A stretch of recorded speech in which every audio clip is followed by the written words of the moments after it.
Hello, welcome to the Silang Church of Christ Bible Study Hour. This is Ernest Vilches, and I am the preacher at the Silang Church of Christ located in the Philippines, Silang Cavite, Philippines, to be more specific. I would like to take the time to say welcome to all of you. First things first, please share, like this video. Subscribe to the video. You will see when I go live. You will also get weekly updates on our services. I hope that today's lesson is of a blessing to you and you are able to enjoy and apply the lessons that we have. The problem we have is if we look at our society today, we see a lot of things that are going on. Are Black people under assault? Are the Christians under assault? Is our society under assault? Is the police under assault? We have to answer all of these questions for ourselves. But as we look at our society, we learn a lot of things are going on. There are various expectations that are placed on us. In fact, there's even a pressure to fit in to the molds society has set before us. Sadly, many attitudes, perspectives, and behaviors do not match that which God would desire us to have. In our society today, let us see what Scripture says about the call to be different than the other people. And for the purposes of this lesson, we are going to access Numbers chapter 14. Numbers chapter 14. Let's read that, please. So all the congregation lifted up their voices and cried, and the people wept that night.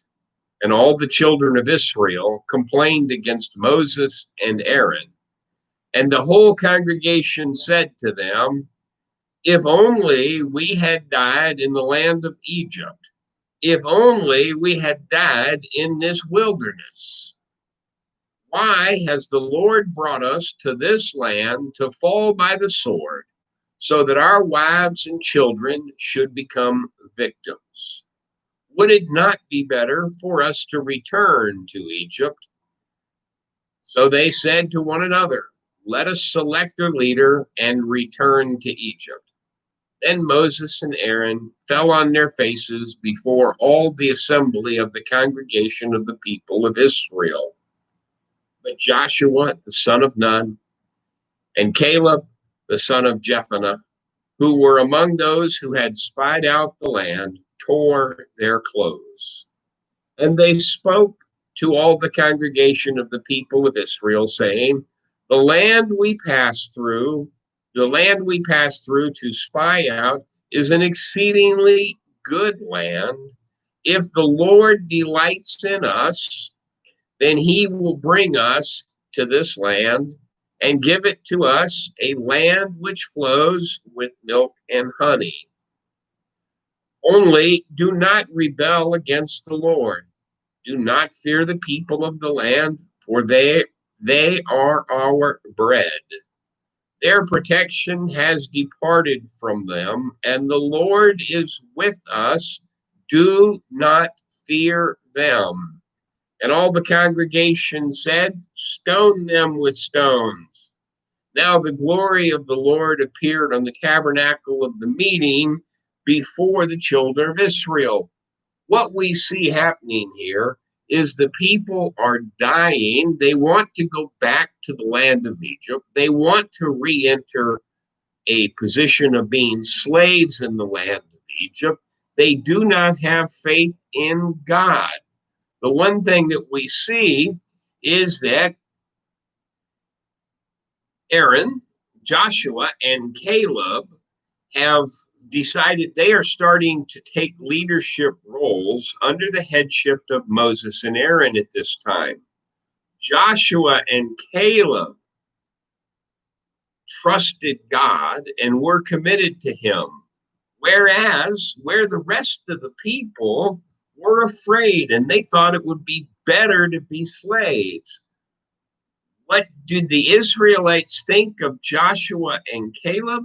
Let's take a look at verse 10. And verse 10 tells us, and all the congregation said to stone them with stones. wait a minute. They're the ones trusting in God, and the people are saying to stone them. Now the glory of the Lord appeared in the tabernacle of the meeting before all of the people of Israel. So what's going on? What really is happening here? The people do not like the fact that they being Joshua and Caleb, do not like the fact that they are different. They are different. Now let's read on down a little bit. Let's take a look at verse 11. Then the Lord said to Moses, how long will these people reject me? And how long will they not believe me with all of the signs I have performed among them? He has provided them daily bread, manna from heaven, for more than 30 years. He has provided them meat. He has provided them water whenever they needed it. And they still do not believe. How many of us, brothers and sisters, are just like that? Where we take the blessings that God has given us and we decide that we still don't believe in God. I have a saying that I frequently make, and the congregation here will tell you they've heard it before. What would your life look like if everything in your life that you had not said thank you to God for in the last 30 days disappeared? Brothers and sisters, I'm here to tell you that our daily attitude should be gratitude. Verse 12, I will strike them with pestilence and disinherit them, and I will make of you a nation greater and mightier than they. And Moses said to the Lord, then the Egyptians will hear it, for by your might you brought these people up from among them, and they will tell it to the inhabitants of this land. They have heard that you, Lord, are among these people, and that you, Lord, are seen face to face, and your cloud stands above them, and you go before them in a pillar of cloud by day, and in a pillar of fire by night. Now, if you kill these people as one man, then the nations which heard of your fame will speak, saying, because the Lord was not able to bring this people to the land which he swore to give them, therefore he killed them in the wilderness. And now I pray, stop. Verse 16, because the Lord was not able to bring this people to the land which he swore to give them, therefore he killed them in the wilderness. We see Moses as a foreshadowing of Christ, working as an intercessor for his people, as a foreshadowing of Christ, stepping in so that the people of Israel may receive their inheritance. You and I have an inheritance also. And now I pray, let the power of my Lord be great, just as you have spoken, saying, the Lord is long-suffering, abundant in mercy, forgiving iniquity and transgressions. But he by no means clears the guilty, visiting iniquity upon the fathers, on the children to the third and fourth generation. Pardon the iniquity of this people, I pray, according to the greatness of your mercy, just as you have forgiven this people from Egypt, even until now. Remember Joshua and Caleb?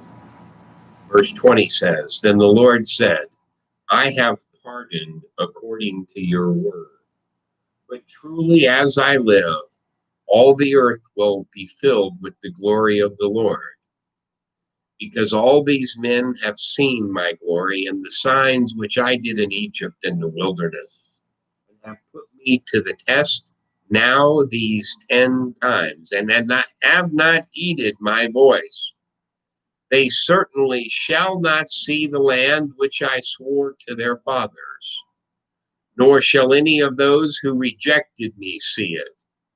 But my servant Caleb, because he has a different spirit in him and has followed me fully, I will bring into the land where he went, and his descendants shall inherit it. And the Amalekites and the Canaanites dwell in the valley. Tomorrow turn and move out into the wilderness by the way of the Red Sea.